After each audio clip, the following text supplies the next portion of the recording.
Toğanдар assalamu alaikum. Hazır girip buyursa Umar'dın Barbershop Xanga geldik. Barbershop Xanga. Girip bir sıra sakal muruttu kestirip, son kılıp maskalarını jasatıp, krasavчик bolup çıkıp, andan keyin daşa iş tulantabız. Bilesiңер Toğanдар, Barbershop Xanga eң номер 1 парикмахерлер ушул жерде Toğanдар. Эртеменки саат 10-дон баштап, кечки саат 10-га чейин иштеп атышат. Акчасы 490-дан баштап 3000 рубльга чейин. Toğanдар анын ичинде маскасы, массажы, атайын жанагындай өзүнүн бүт бет тазалоочу, өзүнүн атайын кыскасы нерселери менен.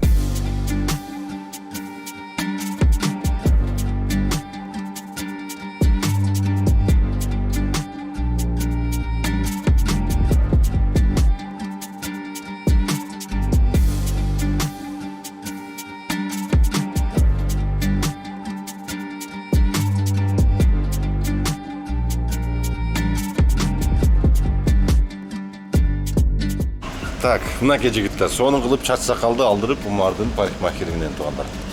Телефон номерин, адресин жазып коюм. Келе бересиңер, айта кеткендей эле.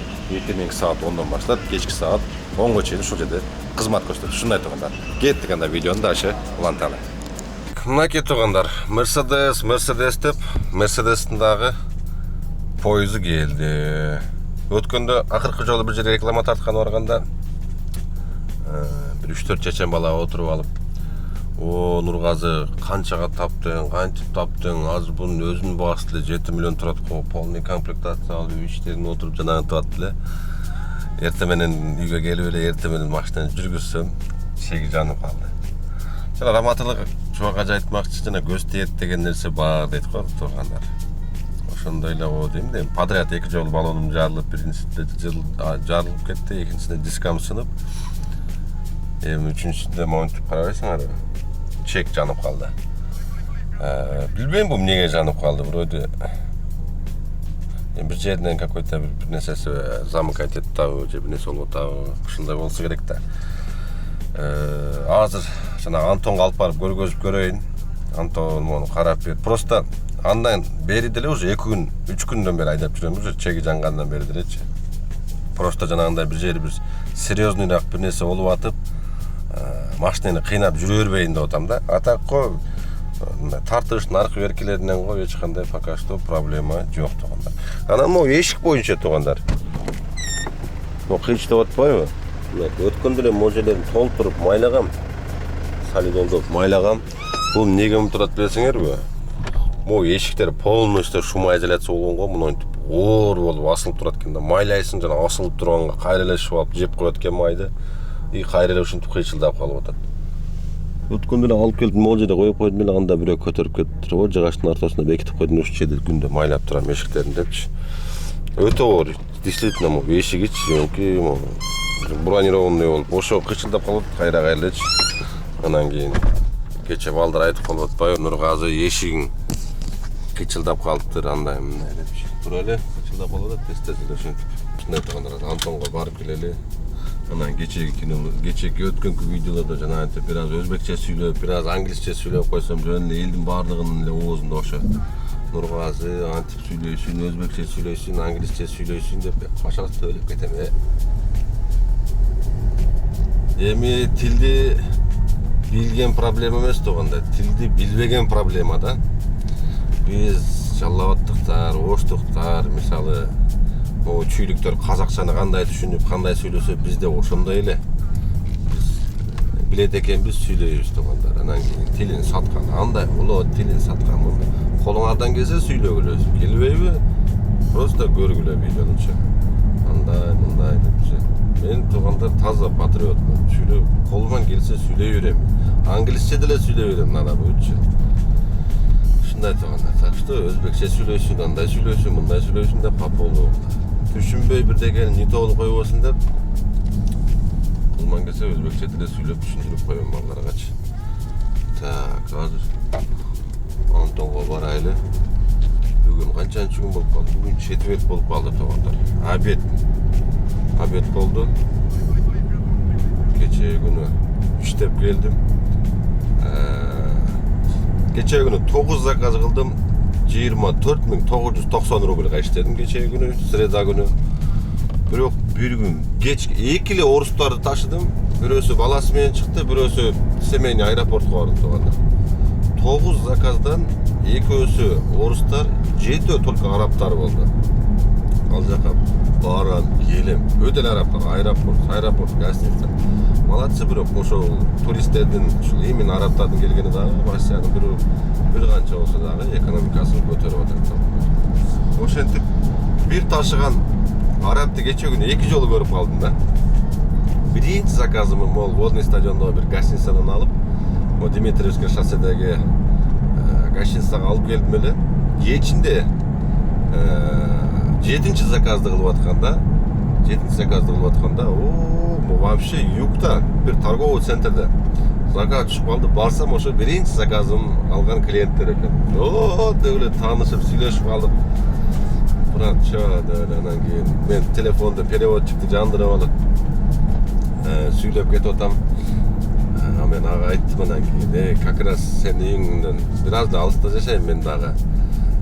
Балдарың менен кирип конок болуп кет десем, бечара раза сүйүнүп калды. Сен дагы Меккеге барсаң ошентип Меккеден болом дейт, именно Меккеден дейт.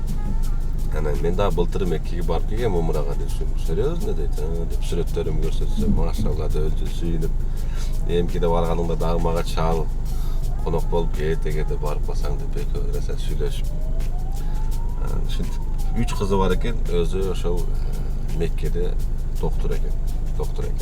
Не боюнча доктор билбейм, бирок ошентип сүйлөшүп алып барып таштап раса сүйүнүп калды. Эгерде халал чайкана, халал ресторан анымыларды издесең, мен номериме чалып же жазып кой. Каалаган жагыңа алып барып, алып келип таштап коём десем, бечара раса сүйүнүп калды. Ушундай кеттик анда, көп сүйлөштердин да башыңа доор төрбөйүн. Антонго барып келели. Onun причинасын билелим, не болду экен. Антондун сервисине келип калдым. Азыр кирип көрөбүз, эми бош эле болуп калсын.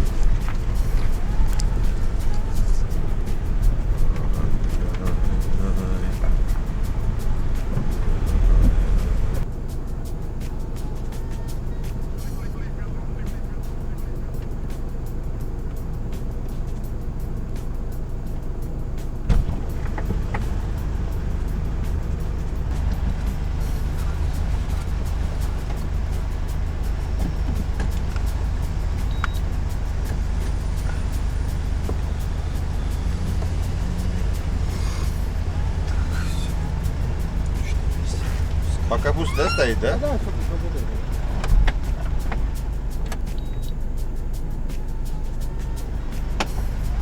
Бүгүн биз город Нахабинодо Снежок таксопарктын 2-чи точкасындабыз. Бул жерге дагы мондай байк деген жаңы машинеден 53 чыгыптыр туугандар. Азыр биринчи четин арендаларын айтып берсем. Эгерде сиздер бул паркта иштеп, приведи друга менен келе турган болсоңуздар, сонун мүмкүнчүлүктөрдү жаратып коюптур. Экономдон баштай кетсем, экономдор 1800дөн. Эгерде приведи друга менен келе турган болсоңуздар, 1600дөн кылып бермекчи. Могул сиздер көрүп турган жаңы байктар өтө жакшы комплектациялары менен, ичинде мультируль, планшеттери, автохолд, авторучной, камера 360, кебеклеринде даже панорамалары менен бар экен. Булар 2,5 миңден туугандар.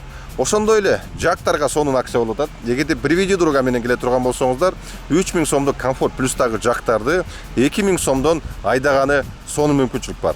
Машинелер буйруса 53түк таксиге даяр. Эгерде бул жерден машина алсаңыздар, сөзсүз ушул паркта иштешиңизге туура келет туугандар. Калган маалыматты дагы ошол көрсөтүлгөн телефон номерлерге чалып билсеңиздер болот туугандар. Эч кандай депозити, кошумча жанагындай төлөй турган акчалары жок туугандар. Келип эле машинаны алып эле сразу ишке чыгып кете бересиңер туугандар. Ушундай кеттик анда, видеону дальше улантары. Диагностиканы кылды. Датчик температура турбины дейт туугандар. Датчик температура турбины. Турбинанын жанында бир ушу температурасын карап тура турган датчик бар экен, ошол ошибка көргөзүп атат дейт. Анын ошо проводторун карап көрүш керек, же болбосо датчикти алмаштырыш керек дейт. Понедельник кечинде машинаны алып келип таштайсың дейт. Холодный маалында көрүшүбүз керек дейт, потому что турбина постоянно ысык болот. Жүргүзүп эле келсең, аны көрсөтүп, нары бери кылып бере албайбыз дейт. Акчасы канча болот десем, акчасын точно айта албайм дейт, бирок андай эле кымбат болуп дейт. Датчик өзү на самом деле арзан эле турат дейт. Эгер алмаштырыш керек болуп калса, же ошо проводун бир жеринен бир аз замканый болуп атышы дагы мүмкүн дейт туугандар. Ушундай. Андыктан пока что айдап турганы болобу десем, пока что этият деп айдап тура берсең болот дейт. Критичный кыскасы машинада эч нерсе жок дейт. Аккуратно этият деп айдап тур дейт. Понедельник кечинде алып келип таштайсың, машинаңды карап сону даярдап болуп беребиз дейт. Эгерде Антондун номери керек болуп кала турган болсо, мага WhatsApp'тан жазсаңар, Антондун дагы номерин берем. Эгерде коллегалар ушинтип диагностика кылдырам деп, наркотик кылам деп жүргөн болсоңор, ушундай кылып каратсаңар болот тургандар. Ушундай кеттиген барып машинаны жуудуруп тазалап, дальше ишти кылалы. Келатсам дагы шинанын давлениясы көрсөтүү момундай болуп калды азыр. Действительно бул машинеге вообще баллон тут келбейт экен. Тем более монда низкий профиль салбай эле коюш керек экен бугачы. Постоянно груженный жүргөн үчүн да азайып атат. 2.25 болуп калды. Не болду экен? Оң жагы 2 баллон тең нормальный болчу вроде. Оң жагы нормальный болчу. Действительно ошол 18 размердеги высокопрофильныйраак баллон салыш керек экен. Тут келбейт экен буга эчтесечи. Ушундай туугандар. Аз барып эми баллонун көрсөтөйүн. Туугандар, аз баллонун каратып, вроде бир аз жели азайып эле калыптыр. Атаga эч кандай причина жок. Полностью мойкалап тазалатып чыктым. Азыр бир сыра катын кайтайынчы. Арчалап ичтерин бир сыра шамант этип жана антип неме кылып койсунчу. Ата күндө эле бир кут туруп чегиң жана туруп баллонуң жарылат. Ушундай туугандар. Анан кийин күрсүгө кирип курсак тойгозуп алып, чыгып кийинип чыгып туруп ишти баштайбыз. Айткам, регистратор койдургам мындагы 70 май деп. Аны эмки видеодо көргөзөм. Эмки видеодо чыгат. Мунун башыча кандай тартылат, эмне болуп атат, канча койду, кыскасы бүт информация бар. Өтө сонун экен туугандар. Өтө сонун видео регистратор экен. Биздин жана тааныштар, таксилер көп сурап калат да. Андыктан эмки видеону күтүп турсаңар, бүт информация видео регистратор боюнча чыгат. Мынакей туугандар. Бир сыра машинени алас кылдырып, бир сыра Куран окуп машинеге ушинтип коеюнчу. Так, бисмилля, линияга койдук. Так, мына кече среданык көргөзүп коеюн. 3 күн подряд иштебей калдым. Среданык 9 заказ, 24.000 900 рубль болду десем, заказ түшүп аткан. Кеттик туугандар. Ниет кылып жакшы чыкса, буюрса бүгүн баатыгы жакшы болот. Буюрса пачин чыгарыбыз менен бар. Нары бери шуулдап бара калайын. Жамгыр жаап келиптир, машинени жуудуруп келгенде. Но ничего страшного, самое главное, ичи таза болсо болду. Ичи таза болсо болду. Ушундай. Биринин аркасынан экинчи заказ түшүп калып эле. Экинчи заказды 2598 рубль алып келдим. Өткөндө мо Москва Ситиге киргенде мени кой бербейт, 600 рубль төлөйсүн депчи. Биринчисинде ладно деп төлөп чыктым эле. Кийин балдар айтып калды, таксимин деп айтсам, болсо каждый киргенде 600 ала берет ала депчи. Анан да кой бербейт атам. Окей, арионан 600 сом төлөдүм. Мынакей аз карап турсаңар, время. Пул төлөдүт да. Эшектер атайын телефонун албайт да.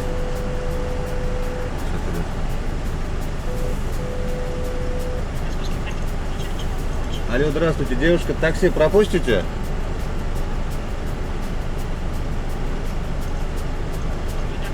Ага. О. Биринчисинде кирип алып, төлөп жүрөбүр, 600 рубльден ушинтип Москва Ситиге кирип алып, балдар айтып калды.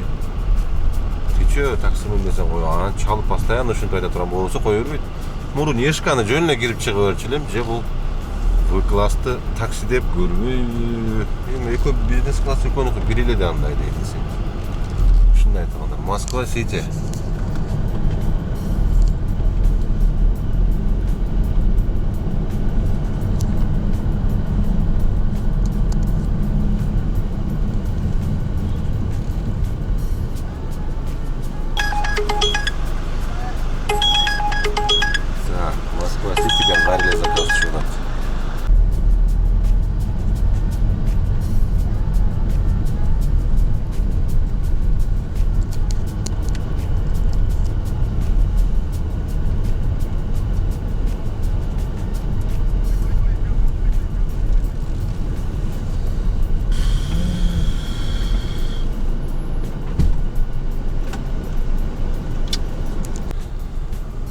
Мунун баары ладно, машиненин бузулуп атканы, баллондун жарылганы туугандар.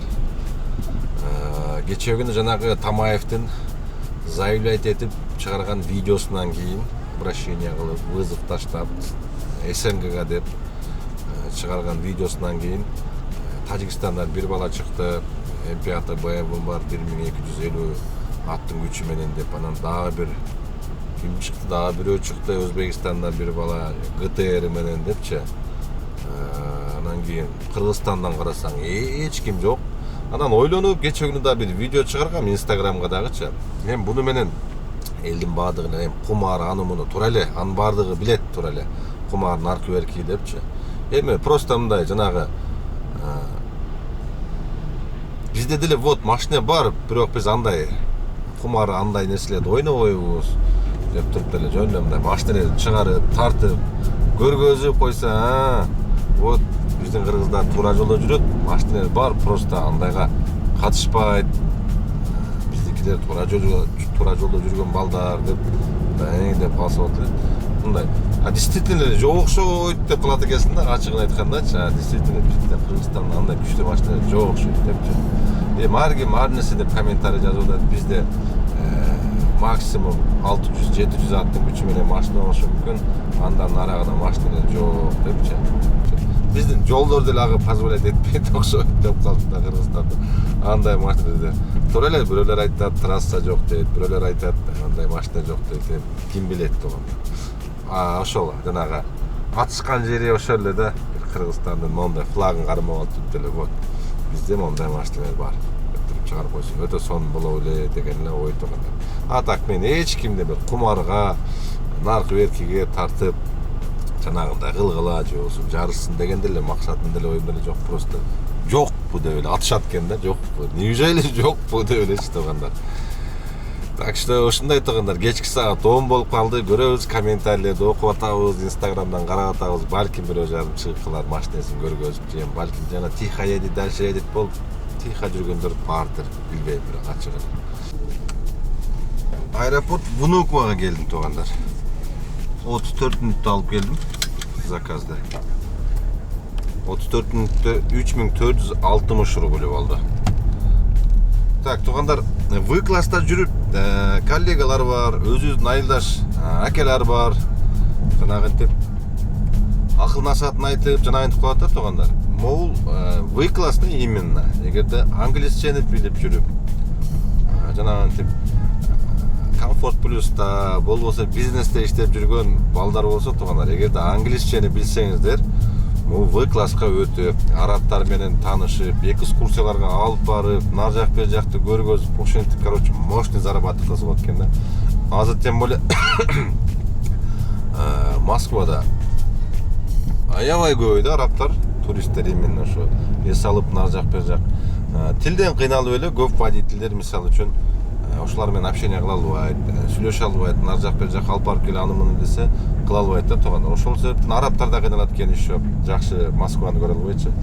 Ошон үчүн англисчени билген балдар болсо, Комфорт плюста же бизнесте иштеп жүргөндөр болсо, мондай В-класс арендага табып алып туруп, ошого окшогон арабтарды сүйлөшүп, мындай кыргызча айтканда, жалпактык менен айтканда шарт этип да, шарт этип ошолар менен постоянно основа иштеп, жанагындай посредник арабтар да көп экен бул жакта. Арабтар ал жактан келет, сразу ошо англисче билген балдар менен сүйлөшүп, могүнү могул жак аэропортко, могүнү экскурсияга, подмосковьяларга, ушундай красивый жерлерге алып барып келди. Ал арабтар өздөрүнө бир 3-4 миң чыгарып калып, калганын ошол В-класстын балдарына берип, ошентип өтө жакшы иштегендер бар экен тугандар. Күнүнө 60 миң иштеген балдар бар экен. Ошентип ишти кылса болот экен тугандар. Эми Нургазы мелочь нерселерди эле айта бересиң, андай мындай дегендер да болот. Эми наркы беркилерди да тартып.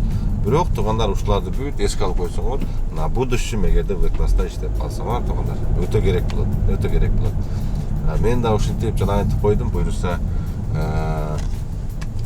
окуп, ушу англисчегечи үйрөнүп,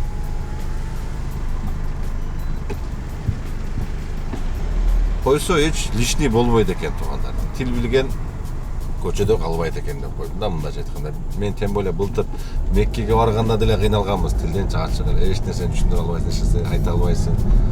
Айтор ушундай айтгандар. 11-ден 15 мүнөт өттү. 4 заказым 8263 рубль болду тугандар. Азыр Киевскийден шаарга көздөп айдайбыз. Аэропорттон берсе берди, болбосо шаарга кетебиз керек. Унукудан кыйрат деле өзү заказ бере бербейт класскача. Ушундай тугандар. Кеттик. Айтып аткандай эле ошол тааныш айылдаш братан чалып айтат: Нургазы, эртең мененки саат 4кө дейт. Арабтарды аэропортко алып барып таштап коюш керек дейт. 6000 рубль акча берет дейт. Мынакей тугандар, кечээ күнү бир араб менен таанышып калдым дедим го, Меккеге барганда сүйлөшүп, аны-муну болуп калып, үйгө гостиге кирдип, аны-муну деп номерин алып калдым эле. Мынакей англисчелеп жазып бериптир. Көрдүңөрбү тугандар? Кандай керек англисчечи? Бул жерде мен эмнени түшүндүм? Саат 11-де аэропорт Домодедовго алып барып коюш керек дегенди түшүндүм да, калганын түшүнгөнүм жок. Азыр бул жерге токтоп, перевод менен перевод кылып туруп, андан кийин бир жооп беребиз. Ушундай тугандар. Көрдүңөрбү? Так что тил билгендер обязательно мондай выклассташ десеңер можете өткөн, тем более арабтар менен сүйлөшүпчү. Мондай переводчиктерге кирип алып, азыр айтып деп жөнөттүм. Хорошо, эртең саат 11. Brother, I'll be at the hotel tomorrow at 11 o'clock. Яндекс переводчикке кирип туруп эле копировать кылып жөнөтүп койдум. Эртең саат 11-ге келди деп атар. Көрдүңөрбү? Ушинтип ишти кылса болот экен.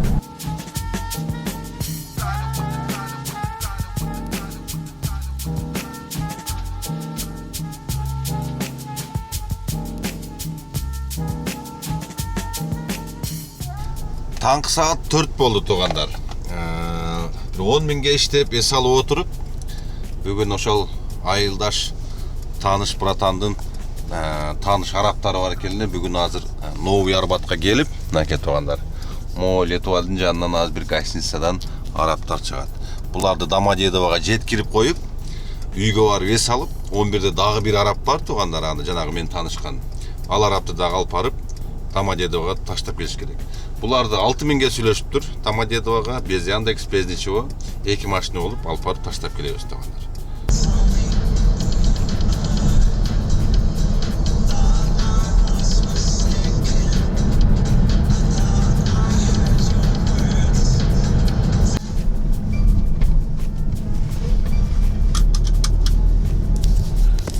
Так, тугандар, арабтарды Домодедовго алып келип таштадык.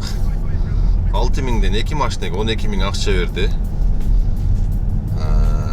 Азыр шаарга кайтабыз, эми үйгө барып эс алып, саат 11-де берки араптарды дагы Домодедовго алып келип ташташ керек. Видео берүүбүз уланууда тугандар. Так эле журналист болуп кеттим го. 10:30 болду. Ишип-шишип, көздөрүм чалапычык уктап алып чыктым. Нормально саат канча? 6:30-да жаттым эле уже. 10:30 болду. Берки араб досум барып жеткизип келейин тугандар. Чалыптыр: Нургазы, эмне болдуң, келтасыңбы? Биз даярбыз, если что, эртерээк келсең деле боло берет деп. Үйдөн 10 мүнөт эле. Домодедовго жеткирип келейин. Мынакей тугандар, Дмитриевский шосседеги Парк Тауэрге келип, азыр чамадандарын салдым. Домодедовго чейин 1,5 саат көргөзүп атат. 1 minute cash parking. Cash parking? Cash parking. هذا شغال عندك مكيف ولا عندي مو شغال ان شاء الله؟ عشان فيه برمة.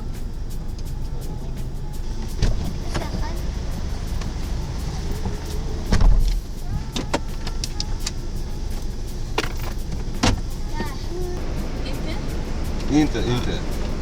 This 1 or 2 terminal.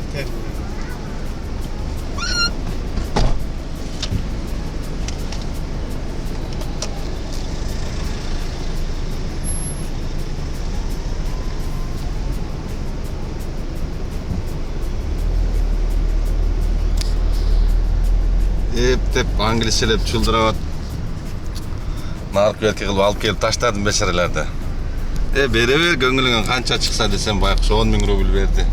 На деп 10 000 рубль берип кетишти кыздары менен.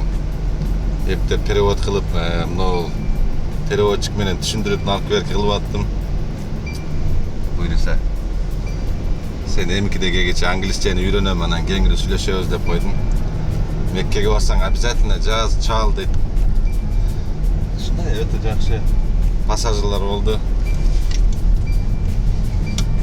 Үйүнө тынчаман жетип алсын эми. Ушундай туугандар. Эгерде англисчени билип, көрдүңөрбү, сүйлөп, жанагынтип могул экскурсия кылдырып, немелердичи, мондай туристтерди жакшы сүйлөшүп, неме кылса, чын могул тилден булар да кыйналат экен, биз да кыйналат экенбиз да. А так буларга бүт бар жок чын көп эле жерди көрө албай аткан да, ошо тилден кыйналгандан эле ар жак бер жакка бара албайчы. Ошол себептен байкуштар кыйналып, Москванын жанагындай торговый центрдин аркы беркилерине көрүп эле байкуштар кетет экен. Жанагы тем более андай эле кымбат отельге киришпей туруп ал жерде экскурсия деле көп деле кылдырбаса керек буларды. Ушундай туугандар. Так что англисчени билгендер В класста иштеп, монтип көрсөңөр өтө сонун шанс экен да. Буюрса англисчени да үйрөнөм, окуйм. Өзүм дагы Москвада журналистикке тапшырайын деп атам. Ал журналистик боюнча эмне деп окуу аталат, мен билбейт деле экенмин. Өзүмдө ушунчалык жанагындай желание пайда болуп, журналистикке ушул хотя бы 2-3 тилди билгени ушунчалык мен могу бүгүнкү видеодон кийин ушунчалык желание пайда болду туугандар. Ушунчалык кыйналып, ушунча жанагынтип сүйлөшкүм келет деп эле тилиң айланбай турса, өтө жанагындай болот экенсиң да, ичиңдегини айта албайчы. Буюрса окууга тапшырып, канча жыл болсо окуп, силерге менен чоң анда көргөзөм туугандар. Буюрса эми сентябрга дагы аз калды, 20 күндөй эле калды. Документтерди тапшырып жетишип калсам экен деп тиленип турам туугандар. Анан дагы бир айта кетчү нерсе туугандар, видеонун акырында мен өткөндө мен паркыбыз бар, Подключкашкага деп айткандан кийин көп эле айтып калды. Екатеринбургдан улай бересиңби, Питерден улай бересиңби деп. Туугандар, биздин канча сом Подключкашка таксопаркыбыз по всей России, Россия боюнча кайсы жерде болбогула биздин паркка чалып, уланып иштей берсеңиздер болот туугандар. Парктын комиссиясы паркыбыз самозанятый болбой иштейм дегендерге 2,5% паркыбыз самозанятый болгондор 1% вывод Jump деген приложениеден чыгат, андан 1% комиссия алат туугандар.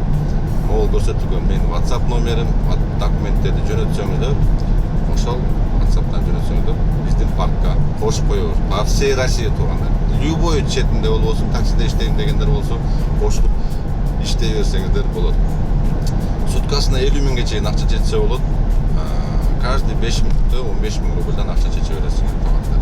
Ушундай. Өтө жакшы бир ролик, өтө бир сабак ала турган ролик болду туугандар менимче. Андыктан тилди үйрөнгүлө туугандар. Тил билген кор болбойт эчеде. Ушундай экен туугандар. Жаш өтүп, ушинтип иште 30ду чамалап калганда анан кийин өкүнүп калат экенбиз да. Андыктан эмки видеодо көрүшкөнгө чейин туугандар, сак саламат болуңуздар.